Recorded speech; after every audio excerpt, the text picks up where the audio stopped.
Նախ սկսենք բանակում մահերի մասին, որը վերջին օրերին շատ է քննարկվում եւ սլաքները ուղիղ ձեզ են ուղղվում, ասում են ձեր անգործության հետևանքը եւ առաջին հերթին դուք պետք է հրաժարական ներկայացնեք։ Դա ինչու է բանակում այսպիսի իրավիճակ ստեղծվել, որ 10 օրում արդեն 3 մահ ունենք։ Որն է պատճառը։ Արգելի գործընկերներ, իհարկե ինտենսիվության հետ կապված ես չեմ կարող գնահատական տալ, որն է պատճառը, որ այս կարճ ժամանակամիջոցում ունենք նման խտություն, բայց այն, որ մահերի համար կարելի է մեղադրել պաշտպանության նախարարին, սա նորություն է Հայաստանի Հանրապետությունում, ինչու։ Իհարկե ես միշտ հեռու եմ եղել այն մտքից, որ մենք այս հարցին պիտի նայենք վիճակագրության ձևով, բայց կյանքը ու անցյալը, ու ընդհանրապես բանակի պատմությունը նաև որոշակի վիճակագրություն է ենթադրում։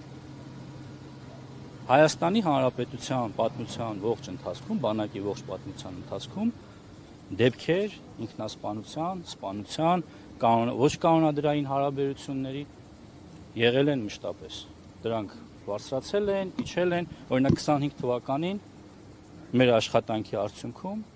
այդ թիվը հասել է մինիմալի 2-ի։